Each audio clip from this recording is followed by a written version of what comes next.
Muy buenos días, como siempre, sean todas y todos ustedes bienvenidos. Bueno, pues aquí con las charlas, con las talachas culturales que siempre estamos con mucho gusto, desde luego, compartiendo con todas y ustedes.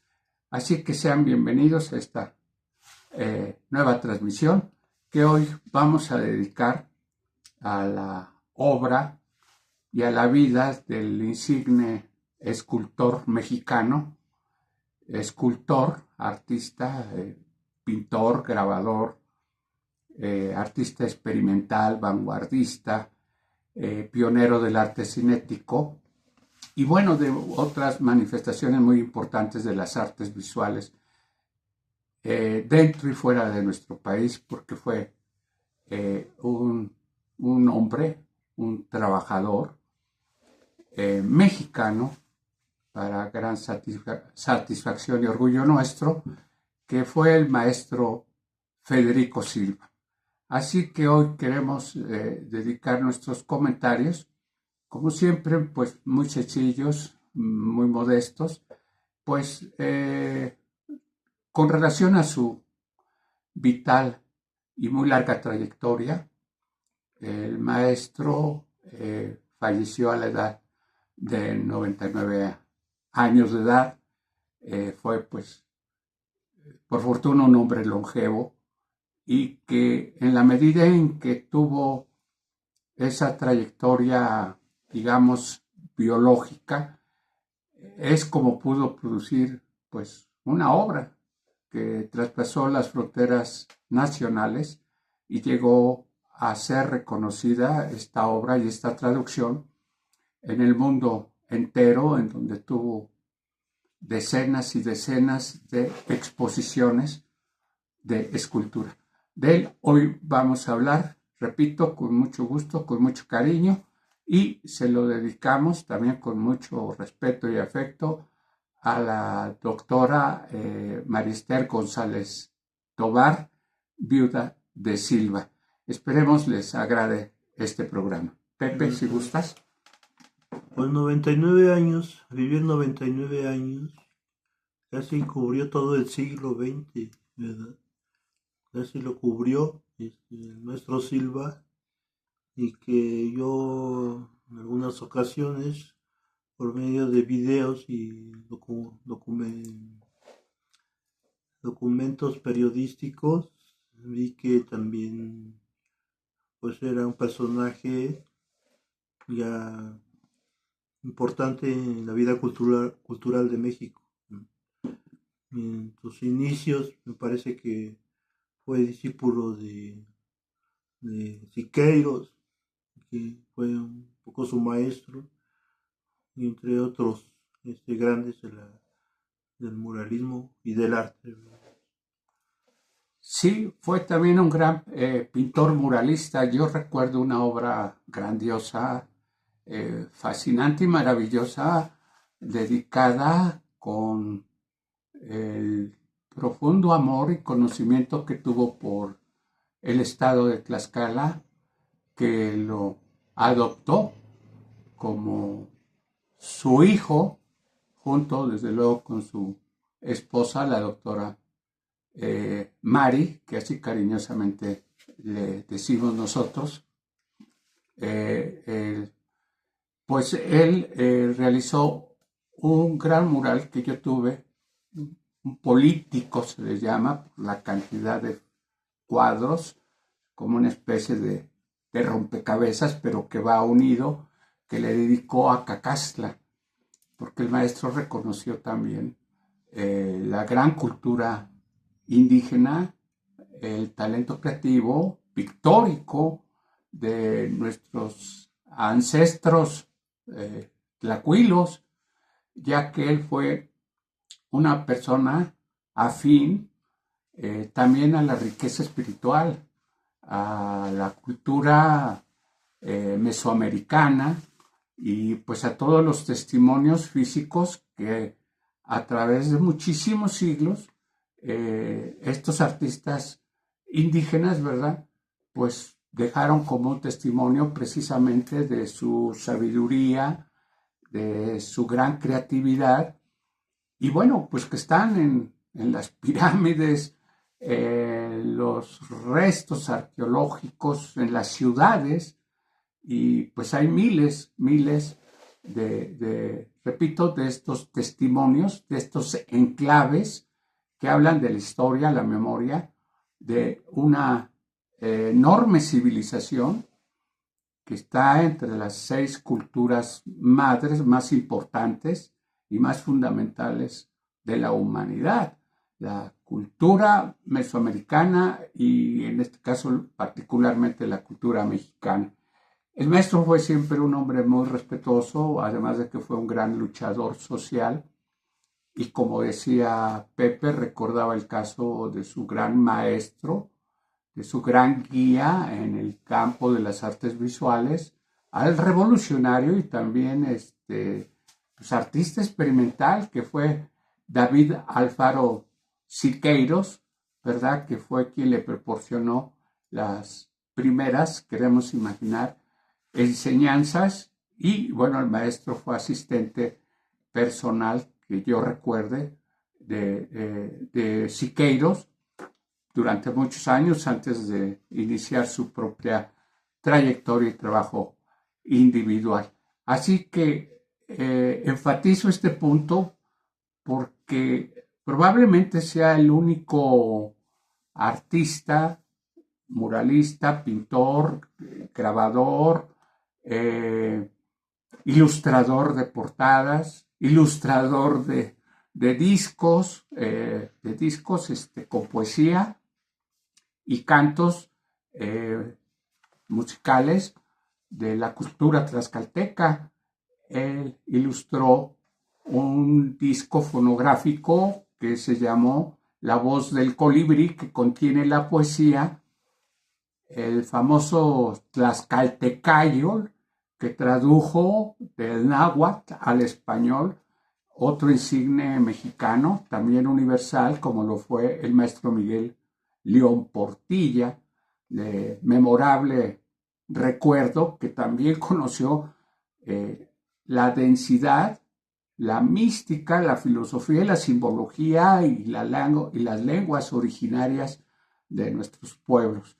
El maestro Silva, en esa medida, pues desarrolló también una serie de teorías, porque fue un artista experimental, un artista vanguardista, fue catedrático durante muchas décadas, formó infinidad de generaciones dentro de su alma mater, que fue la Universidad Nacional Autónoma de México. Además de que el maestro fue escritor, el maestro escribió no tan solo teoría sobre las artes visuales, sino que también escribió varios libros, algunos de sus memorias, su autobiografía, México por Tacuba, desde luego que narra aquí todas sus vivencias desde su nacimiento, su familia, el que nació en la Ciudad de México, ubica el lugar, y bueno, una serie de pasajes cruciales que forman parte de la historia del arte de México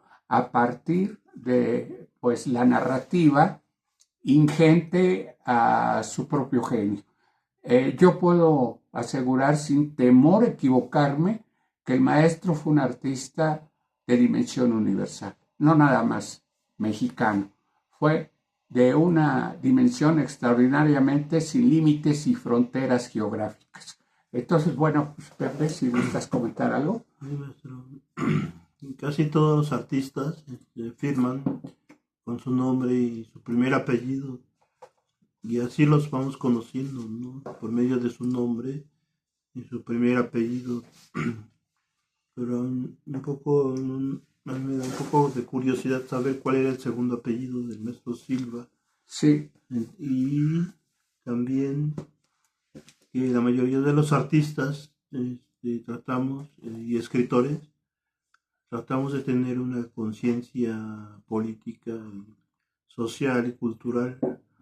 Y parece que el maestro Silva desde muy joven adquirió esa conciencia política y cultural, histórica de México, y fue un artista como muy consciente, muy, creo yo, sea, muy consciente de su época y de su contexto, de su situación, y todo lo que aportó en cuanto a su obra a México y a otros países, ¿verdad? Sí, en ese contexto podemos comentar que el maestro Silva recogió, proyectó, revivió prácticamente las tradiciones indígenas, las tradiciones artísticas de nuestros pueblos, pues cuyo arte está sintetizado en nuestra identidad nacional. La sustancia ontológica como pueblo que somos, repito, de una extraordinaria proyección a nivel mundial. Actualmente México es el país más visitado turísticamente a nivel mundial. Claro que hay otros países también en América Latina, como Brasil, Colombia, si no mal recuerdo las cifras de la UNESCO.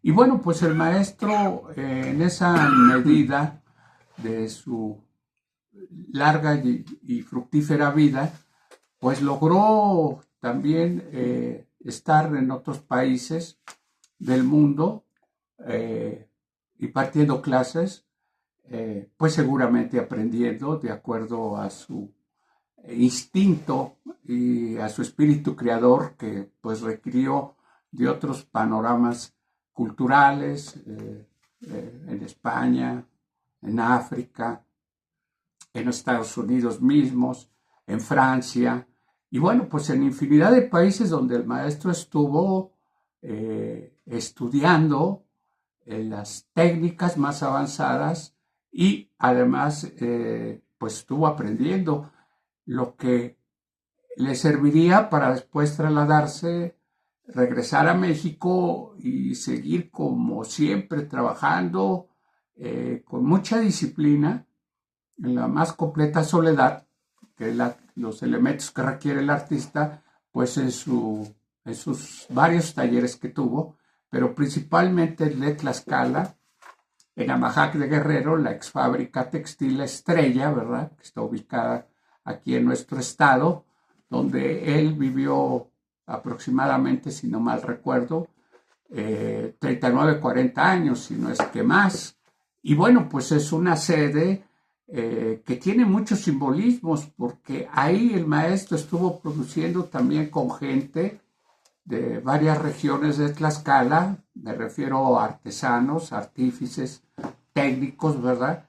Estuvo de manera solidaria el maestro diseñando, dibujando, configurando todas las piezas que, bueno, pues la última que yo recuerdo, el año pasado, antepasado, se inauguró en una de las avenidas principales de la ciudad de Guadalajara. Y bueno, pues en alusión a esta colocación de estas obras monumentales, todas, de gran calado físico y estético, pues el maestro aquí en Tlaxcala tiene varias esculturas, la piedra del maíz, que está aquí a la salida de la ciudad de Tlaxcala, en el llamado trébol, que pues es un homenaje a la cultura indígena del maíz, el alimento más sagrado, más vital, la esencia identitaria del pueblo de Tlaxcala y del pueblo mexicano. Este alimento, pues que está en nuestras culturas milenarias, denominado como el alimento sagrado divino de todos los mexicanos. Y bueno, aparte de otras piezas que él realizó y que colocó aquí en la ciudad de Tlaxcala capital para amueblar el entorno estético, que gracias a él pues ha lucido desde hace algunas décadas pues de manera más sobria, de manera más elegante y sobre todo de manera más digna. Así que, maestro, podemos hablar horas y horas y dedicarle cientos y cientos de programas. El maestro trabajó también con grandes compositores musicales como Manuel Enríquez, un clásico de la música clásica moderna de México, con el cual trabajó una escultura para el Palacio de Minería, aquí en su taller de Amajac, que está colocado en la parte baja de donde se está celebrando en este momento la feria del libro de la UNAM, ¿verdad? Ahí colocó la estatua, la figura o escultura que se llama Canta un Dios Mineral, en honor de el gran Jorge Cuesta, uno de los dos grandes genios científicos que México ha tenido antes que naciera o viviera Jacobo Grinberg, otro gran científico, ¿verdad? Muy famoso.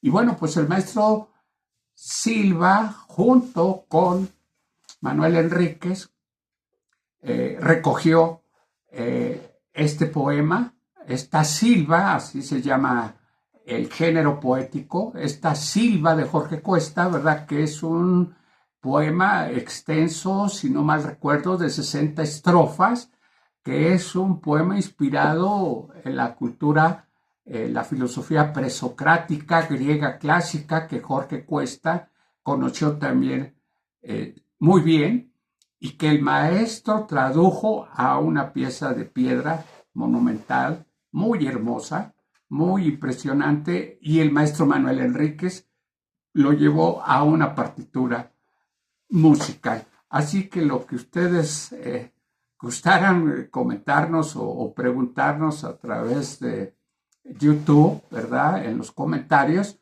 con mucho gusto estaríamos dispuestos a platicar sobre la obra de este ilustre mexicano. Pepe. Sí. Pues también un enriquecimiento que un artista haya adoptado la ciudad de Tlaxcala como para vivir aquí. Y pues yo también me preguntaba cuál era la primera vez que el maestro Silva llegó a Tlaxcala y el motivo, o sea, ya sea que lo invitaron o él vino, pero y qué impresiones tenía de Tlaxcala en esos años y después ya decidió vivir en Tlaxcala, ¿no? Bueno, porque el maestro Silva, pues con toda la experiencia, todo el recorrido y el largo kilometraje que tenía por todo el país y por todo el mundo, encontró, detectó que Tlaxcala era una tierra que además de tener una gran historia, que él conoció muy bien siempre, leyendo libros de historia de Tlaxcala, él incluso fue amigo de nuestro otro gran artista maravilloso que fue el maestro Desiderio Hernández Xochitl. Él conoció de primera mano, el maestro Silva, sus murales. Y bueno, pues él encontró el medio ambiente necesario, suficiente para decidir instalarse. Y además porque al maestro Silva le quedaba muy cerca la famosa piedra Xaltocan, en los yacimientos de ahí que hay en San Martín, Xaltocan, el municipio, ¿verdad? Aledaño a Pisaco y al propio Amajac de Guerrero. De ahí el maestro que podía tener acceso a todos los materiales físicos propios de la naturaleza de San Martín Xaltocan. Y además porque el maestro también felizmente, digo, para Tlaxcala, aquí decidió, espero no ser indiscreto por este dato, pero bueno, a mí me unió una amistad de 40 años, muy íntima, de trabajo, incluso desde luego muy modesto de parte mía. El dato es que el maestro Silva se casó por lo civil en el ayuntamiento de San Felipe Iztacuistla. Desde luego con la distinguida, querida y muy simpática doctora Mari Esther González Tobar. Y bueno, pues esto de su dichoso, feliz matrimonio con la doctora, pues lo hizo arraigarse más a nuestra tierra, a disfrutar de toda su cultura, del carnaval, de su comida, de sus gentes. Él quería mucho a la gente campesina, a la gente indígena de Tlaxcala. O sea, le unía un verdadero amor por nuestro entorno, no tan solo geográfico. Por eso es que decidió de adquirir esa propiedad, que obviamente fue privada, decidió comprarla con sus propios recursos, ¿verdad? Para instalar ahí un taller por el tamaño de la fábrica, por el tamaño del edificio, ¿verdad? Arquitectónico, pues el espacio necesario y práctico por la altura de las esculturas y porque la fábrica tiene esas techumbres altas, esos muros gruesos, anchos, en donde a él le cabían todas las obras que iba procesando y terminando.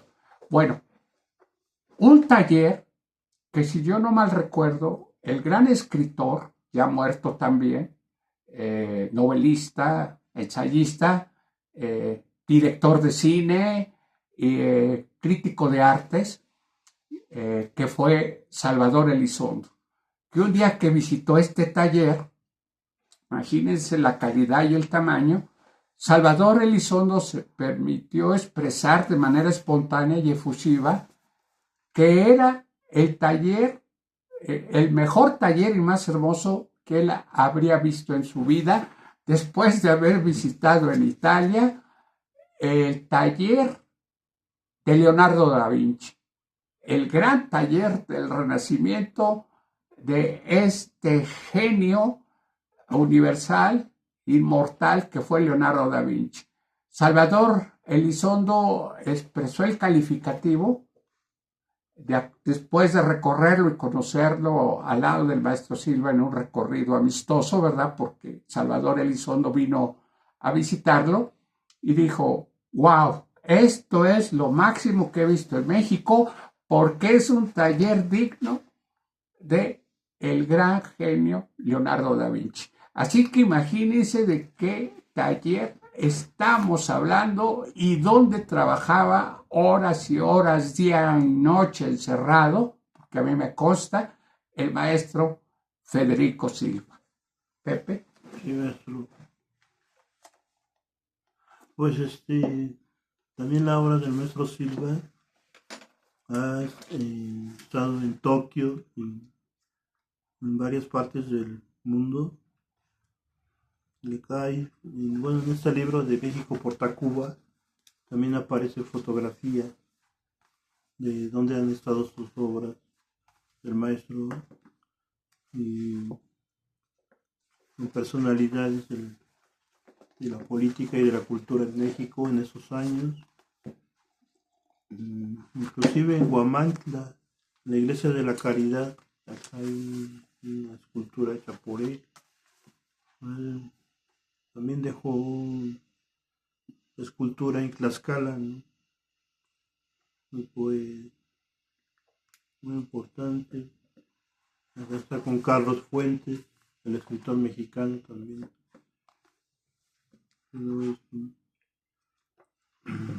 Muy interesante. Sí, pues el maestro también fue amigo de destacados intelectuales mexicanos que yo recuerdo, por ejemplo, no tan solo Fuentes, sino también Octavio Paz, que también reconoció la calidad y el talento del maestro Silva dentro, repito, de las artes visuales en lo general. Bueno, de esa talla, el maestro conoció incluso a otros grandes escultores, colegas de él, pues en España y en otros países. El maestro se dio siempre el quien vive y se saludó de mano con otros grandes genios de la escultórica mundial. Y ya que traes a colación lo de Japón, lo de Oriente, sí recuerdo que en este pasaje de su vida creativa y trascendente fuera de las fronteras del país, el maestro Silva fue el encargado de realizar una escultura que se le habría ofrecido al gobierno del Japón, al imperio japonés, que todavía vive, todavía continúa el imperio, ¿verdad? De manera simbólica, pero todavía sigue, en la época del emperador Hirohito, que se le ofreció cuando el gobierno de Japón rechazó, imagínense, una réplica de la Estatua de la Libertad, de la que está ahí subida, colocada, Nueva York, ¿verdad? Gran ciudad cosmopolita, que le habría ofrecido en ese entonces George Bush. Japón, que no ha podido olvidar y se justifica, no rencor, no, ni odio, no ha podido olvidar el trauma físico, psíquico, trágico que le dejó Estados Unidos a Japón con las dos bombas de Hiroshima y Nagasaki, que fueron las primeras bombas, los primeros perversos inventos creados y lanzados, aplicados en contra de la población civil inerme, donde murieron miles de personas y dejó muchas secuelas hasta la fecha, ¿verdad? Sobre la población, repito, sobre los ciudadanos japoneses. George Bush le ofreció al gobierno de Japón, quiero imaginar en un gesto de probable reconciliación, pero no lo aceptó. No lo aceptó porque no lo consideró correcto. Bueno, pero en cambio, fíjense nada más lo que aceptó al rechazar la propuesta del presidente o expresidente George Bush, el que empezó con la dichosa guerra en Irak. Bueno, aceptó una figura, una escultura monumental del más gran dios, del más de los grandes dioses de México, del México indígena, del cual ya no debemos seguir diciendo prehispánico, iberoamericano, etcétera, porque existen, porque más bien estas fueron categorías supremacistas impuestas a nuestro pueblo mexicano indígena, porque cada pueblo tiene su propio gentilicio, tarascos, mixtecos, zapotecos, purépechas, tarahumaras, tlaxcaltecas, infinidad de gentilicios originarios que hay. Y no tenemos por qué llamarnos mesoamericanos, o sea, eso de meso y americanos, hispano, eso de hispano, o ibero, o latino, es francés. Bueno, no debemos de llamarnos así. Volviendo al punto, quiero decirles que aceptó a este gran dios mitológico del cual estamos esperando todavía los pueblos originarios de México, al dios Quetzalcóatl. Esa fue la figura escultórica que aceptó de buen grado y con buen conocimiento de la historia mítica milenaria de México, el imperio y el gobierno de Japón, porque reconocieron que la gran historia milenaria de este pueblo del sol, de este gran pueblo del oriente, tendría la misma historia digna, orgullosa y legítima como pueblo japonés, comparable con la cultura mexicana. Y entonces aceptaron que el gobierno de México y el maestro Silva fuera el autor, e incluso el maestro se trasladó a los jardines muy bellos, inmensos, que son jardines sagrados. Ahí no cualquier extranjero puede poner un pie o puede colocar una pieza de arte. Sin embargo, con los técnicos, los promotores culturales designados, comisionados por el imperio y el gobierno, se trasladó desde Amajac de Guerrero esa pieza tan hermosa, tan elegante, que está en varias fotografías. Nada más darse cuenta del nivel y la calidad estética y de la sacralidad que une a Japón con México.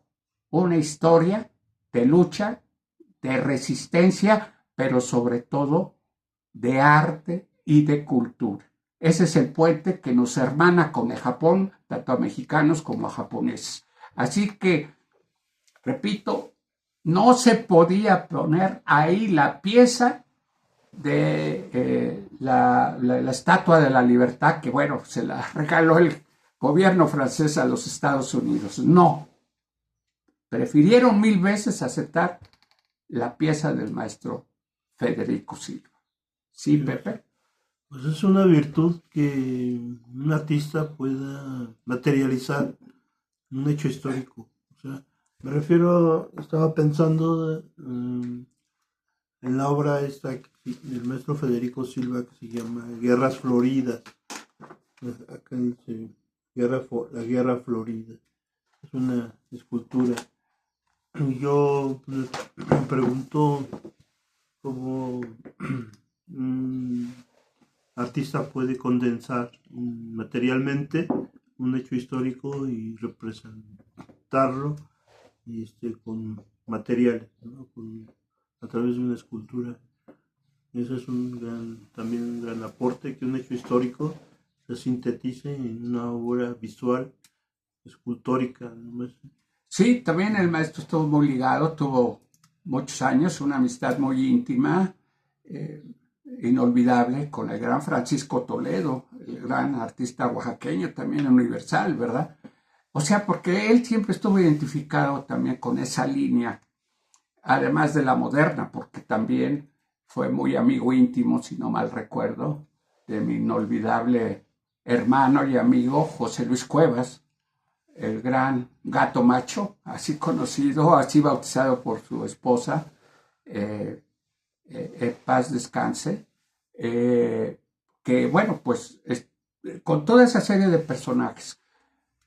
Lo que me lleva a recordar también que el maestro Silva, con respecto a su filiación espiritual con nuestra cultura indígenas originarias, pues también le tocó hacer en un cruce entre 3 estados del norte de la República, si no mal recuerdo, Sonora, Sinaloa, y ahorita se me escapa el otro, que hizo un túnel en la corona de una presa que surte a 3 estados del norte de agua, una presa gigantesca, multimillonaria, que al maestro le fue encargado y comisionado el pintar una serie de pinturas rupestres dentro de un túnel que se hizo adrede para poderse conectar, ¿verdad?, de la parte de afuera con la terraza que está conteniendo abajo todos los millones y millones de litros de agua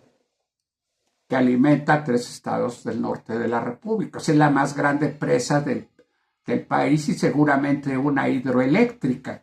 Bueno, pues ahí el ejército hizo explotar dinamita y abrió un enorme túnel, un paso de acceso. Pero los restos que quedaron le fueron encargados al maestro, los ilustrara, los pintara, los dibujara. Y el maestro hizo una simbología del ánima rupestre de nuestros pueblos y de ese norte del país. Ahí estuvo viviendo en una tienda de campaña con muchas dificultades, ¿verdad? En el norte, ahí en medio del frío, del calor, etcétera. Ahí estuvo viviendo y se llevó a una serie de alumnos de artes estéticas de la UNAM a colaborar con él. Y bueno, dejó una obra impresionante, que hay un libro que así se llama, Las pinturas rupestres de esta zona del norte del país. Y bueno, no en balde también el maestro Silva, ya para terminar quiero recordar que en su honor y memoria le fue criado en un edificio colonial grande, muy hermoso, que tiene 2 pisos, una antigua casa colonial, que está a un costado del Zócalo en San Luis Potosí. Ahí se erigió desde luego por medio de varias personalidades del gobierno de San Luis Potosí y el maestro Federico Silva y su esposa Marister. Ahí se creó y se abrió, se acondicionó el espacio colonial para crear el Museo Federico Silva, el único museo de escultura pública que existe en toda América Latina, con su nombre, y donde ha habido infinidad de maravillosas exposiciones. Y bueno, es un orgullo de San Luis Potosí, culturalmente hablando. Lo visita mucha gente, muchos turistas, que yo recuerde. Yo estuve 1 o 2 ocasiones en el museo, conociendo nuevamente la obra del maestro Silva, apreciándola de nuevo, disfrutándola.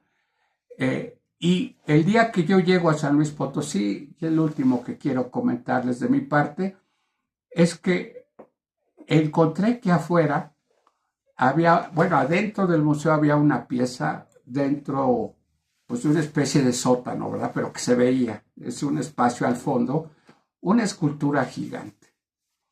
No recuerdo si era otra pieza del mismo Quetzalcóatl, pero de menor tamaño, de menor tonelaje y dimensión, pero había una escultura sagrada. Cuando yo, estando ahí adentro, entre la entrada y la salida, encuentro que una serie de indígenas, afuera hombres, mujeres, niños, estaban rezando, estaban llevando a cabo un ritual frente a la figura del maestro Federico Silva, en honor de esa figura mítica, o sea, mitológica. Le estaban rindiendo culto, como si se tratara de un ritual de hace 500 o 1000 años, porque los indígenas potosinos se identificaban con esa pieza, veían en esa imagen sagrada una divinidad a la cual habría que adorar. Imagínense nada más hasta dónde llegaba la carga energética, la vibración interna de la pieza, que yo, bueno, pues profano que soy, ignorante que soy, pues yo me quedé, ¿cómo está esto?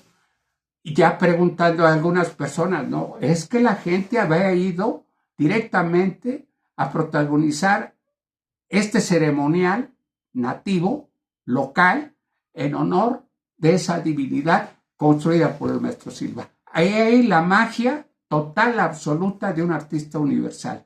Como yo siempre lo he dicho, y bueno, he tenido la fortuna de escribir alguna vez algunos textos, algunos ensayos pues, muy modestos, muy limitados, en torno a la obra del maestro Silva. Ahí está la obra, y la otra, aparte de la del norte, de la presa, está la de las cuevas de Baja California. De ahí sacó las piezas de los aluches, que son unos pequeños duendes traviesos. También escribió el maestro Silva, si no mal recuerdo, algunos relatos sobre los nahuales. Estas figuras animales, también míticas, que han estudiado muchos antropólogos, muchos escritores, incluso poetas, y bueno, Jacobo Grinberg también las estudió, Gilles Deleuze, el gran filósofo francés, también las estudió, a los nahuales, a esta cultura ancestral de magia, de ritos, y bueno, pues el maestro Silva escribió unos textos maravillosos sobre los nahuales. Imagínense la percepción, la sensibilidad del maestro Federico Silva. Por eso hoy, teniendo infinidad de temas que tratar con ustedes, hoy escogimos con respeto, con cariño, con afecto, al maestro Silva este programa. Y desde luego, reitero, está dedicado a nuestra querida amiga, doctora, la psicoanalista María Esther González Tobar. Muchas gracias por mi parte, Pepe. Pues les agradecemos su atención y pues mandamos un saludo y pues nos veremos en la próxima. Gracias.